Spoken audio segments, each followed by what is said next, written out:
In 2012, Bloomberg News published an investigation that would be censored within hours. Reporters had spent months documenting 103 descendants of communist revolutionary leaders with vast business fortunes. The Chinese government blocked Bloomberg's website immediately. The question isn't why China blocked it. The question is what those documents revealed about the largest wealth transfer in human history. In 1978, China had one of the world's most equal societies. The Gini coefficient, a measurement where 0 means perfect equality and 1 means perfect inequality, stood at 0.30. Mao's portrait hung in every home. Everyone wore the same blue Mao suits. Everyone was equally poor. Fast forward to 2023. China had 495 billionaires. The Gini coefficient had exploded to 0.465. 89% of Chinese billionaires have Communist Party connections or membership. This wasn't an accident. This wasn't a few corrupt officials stealing. This was the system working exactly as designed. Over $50 trillion in state assets were converted to private fortunes. This is the story of how those who controlled the people's property became its owners. The pattern extends to China's most famous business leaders. Jack Ma's face appeared on magazine covers worldwide as the symbol of Chinese innovation. What the covers didn't mention was that he was a Communist Party member. The revelation came in 2018 when the party's official newspaper published a list. It wasn't an exception. 89% of China's 495 billionaires have Communist Party connections. In the 1970s, Chinese workers entered the same factory gates every morning for life. The state assigned them apartments in identical concrete blocks, usually 5 or 6 stories high with no elevators. It sent their children to factory schools where they learned reading, mathematics, and communist theory. It treated their illnesses in factory hospitals. It provided their food through factory canteens using ration cards.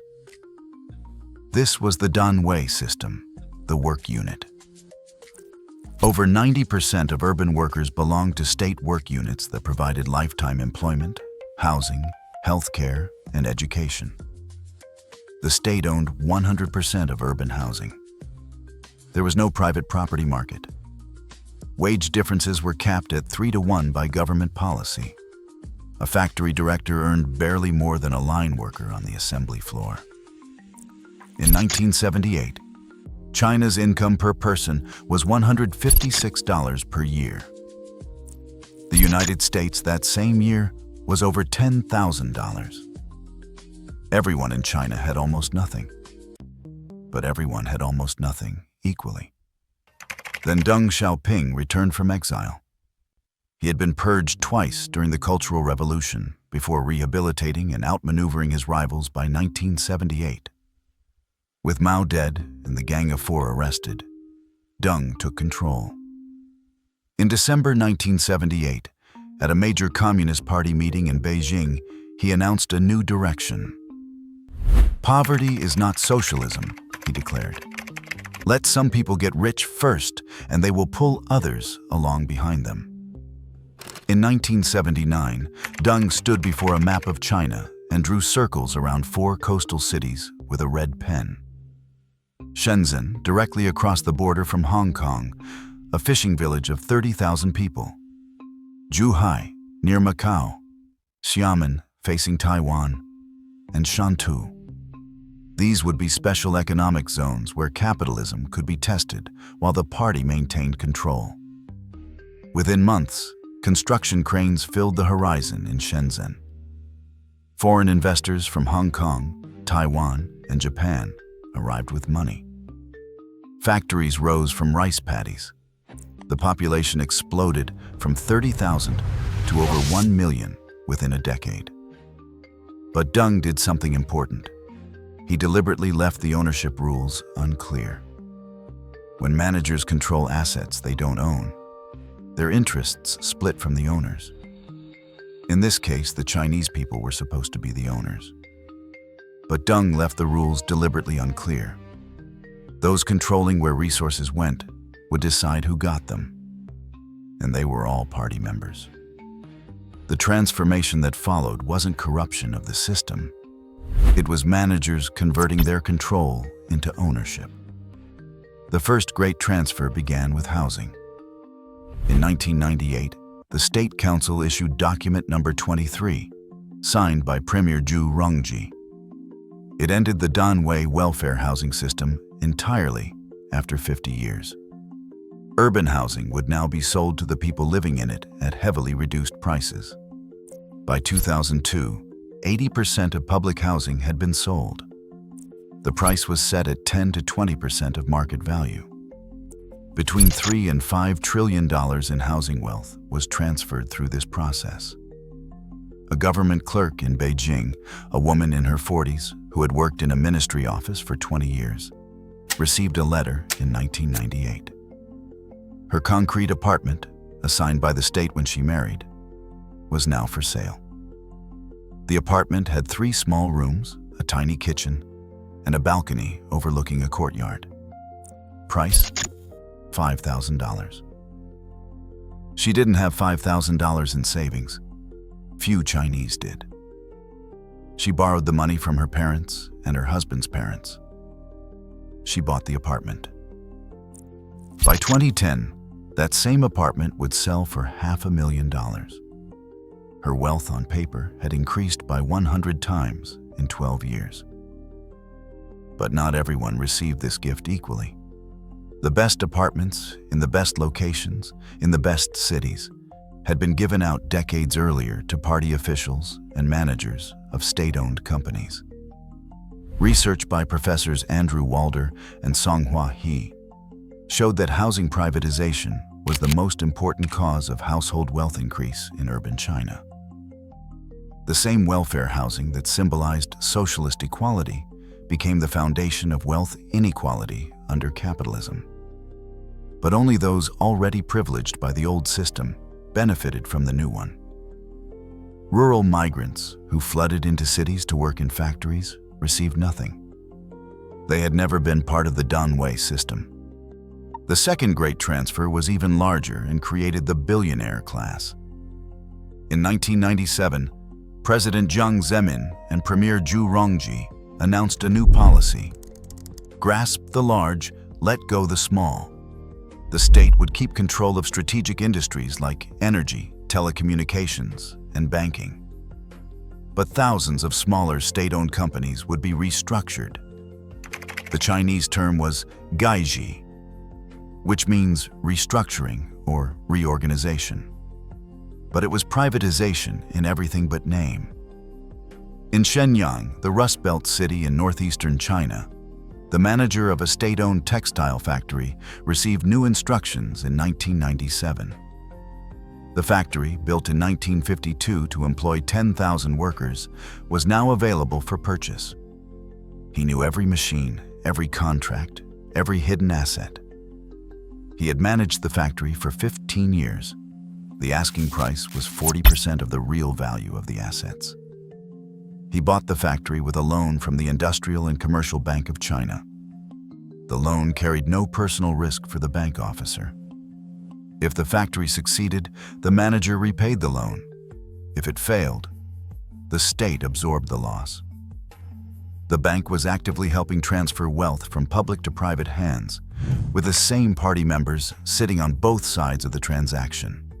Within 2 years, the manager had laid off 7,000 workers, sold the valuable equipment, and converted the factory site into a shopping mall. He became a millionaire. Between 1997 and 1998, 41% of China's industrial state-owned companies disappeared from government statistics. 15,000 firms were transferred between 1992 and 1994 alone. Estimates suggest between $10 and $15 trillion in state-owned company assets were transferred from public to private hands. Companies were routinely sold at 20 to 40% of their true value. State-owned company executives transferred assets to private companies owned by family members at massive discounts. They had total discretionary power and virtually no oversight. The same party officials managing the people's property designed privatization deals to become owners. They legally converted their management positions into ownership stakes worth billions. The third mechanism created the most billionaires and continues today. All land in China remains state-owned, according to the Constitution.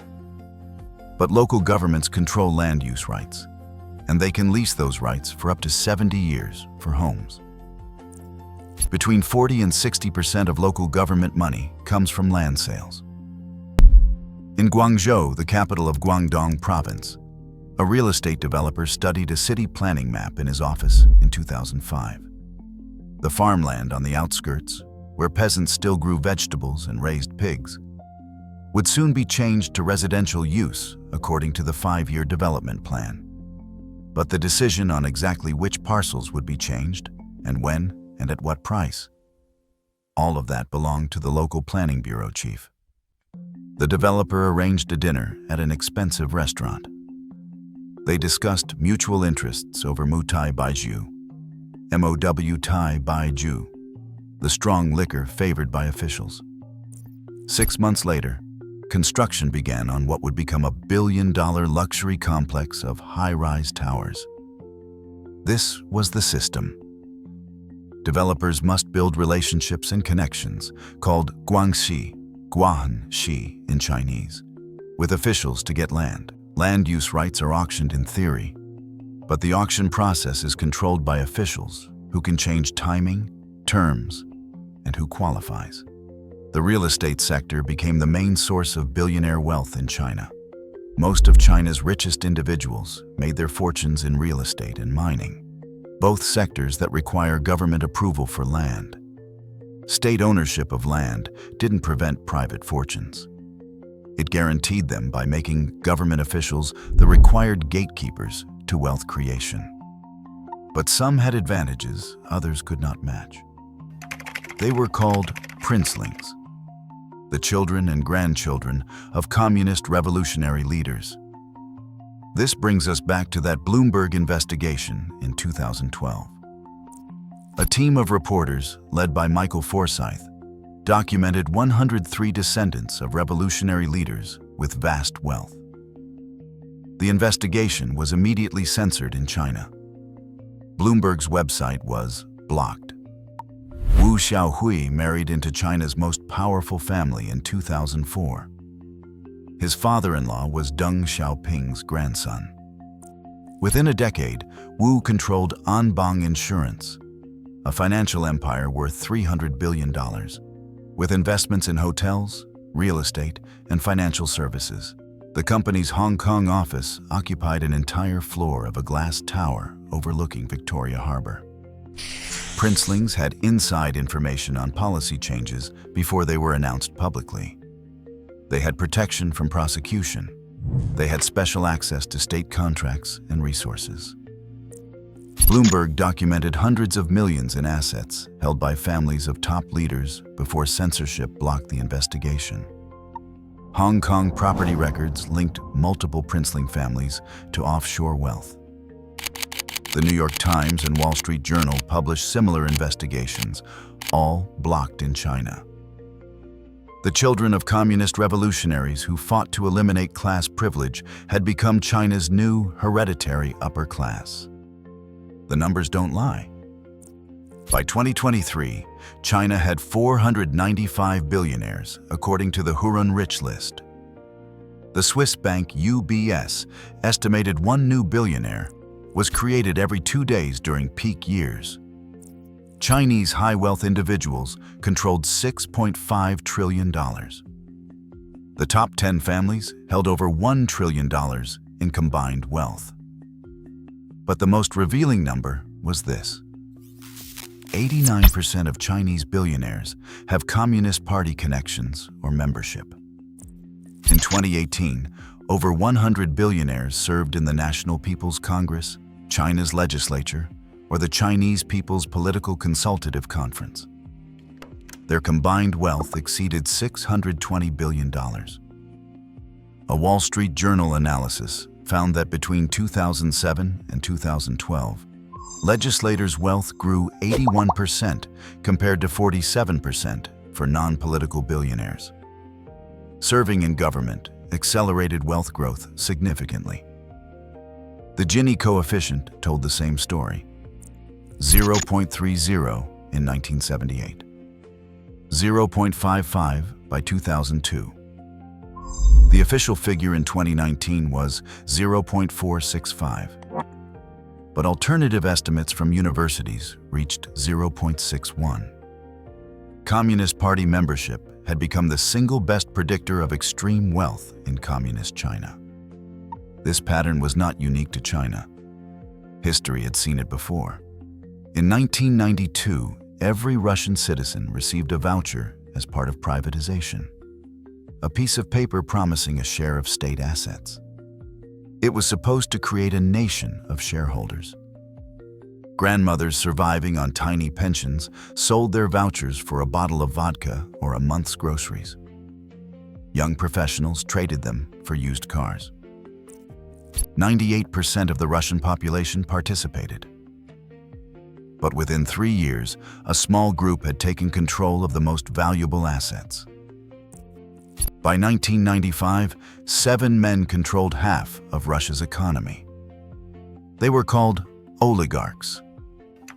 Roman Abramovich, who would later buy Chelsea Football Club. Mikhail Khodorkovsky, who built Yukos Oil. They were former Soviet officials and managers who used insider knowledge to get vast assets at tiny fractions of their real value during the chaos. Russia's shock therapy lasted 3 years. It was chaotic, violent, and transparent. Everyone could see the theft happening in real time. China's leaders watched carefully. They studied Russia's mistakes. They would take 25 years to accomplish what Russia did in 3. They did privatization slowly, in stages. They maintained party control throughout. Russia lost political control. The Communist Party collapsed. China never lost control. They used secrecy instead of transparency to prevent public anger. They avoided the word privatization entirely. They called it restructuring and mixed ownership. The speed was different. The outcome was identical. Both created systems where former state asset managers became owners. Then, Xi Jinping decided to change the rules. In 2021, he announced the Common Prosperity Campaign. The party would now target wealth inequality. The irony was perfect. The party was attacking the inequality it had deliberately created. On October 24, 2020, Jack Ma stood before financial regulators in Shanghai. He criticized their outdated thinking. He said Chinese banks had a pawnshop mentality. It was a bold speech, perhaps too bold. 3 days later, his $37 billion stock offering for Ant Financial was canceled by regulators. Jack Ma disappeared from public view for 3 months. Over the next 2 years, $1 trillion in tech company market value disappeared as the party launched investigations and imposed new rules. Alibaba was fined $2.8 billion.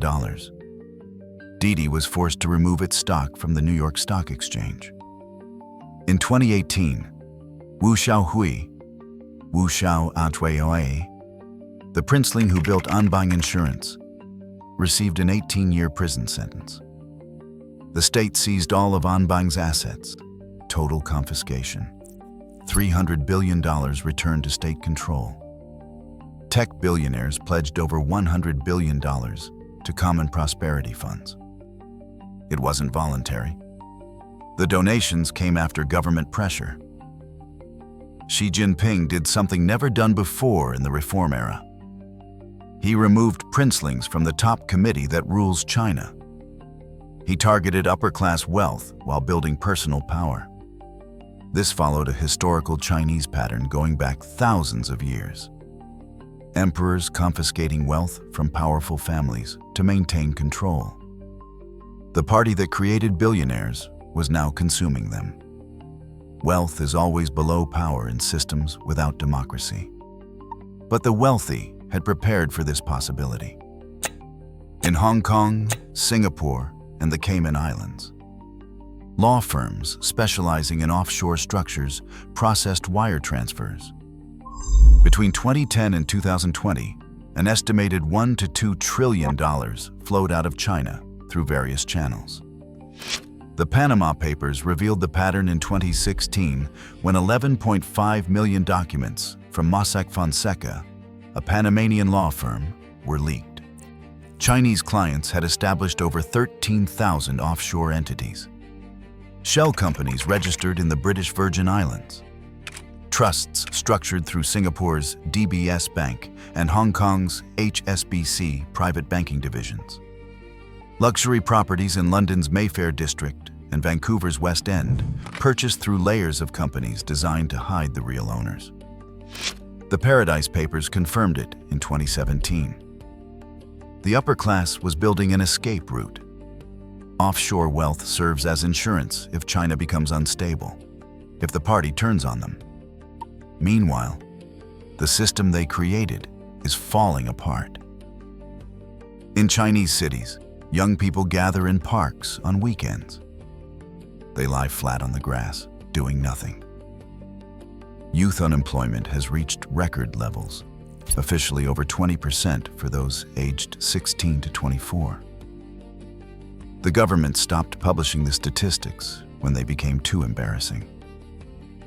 When housing costs 40 to 50 times the average annual salary in privatization has already given out the most valuable assets, not participating becomes economically logical.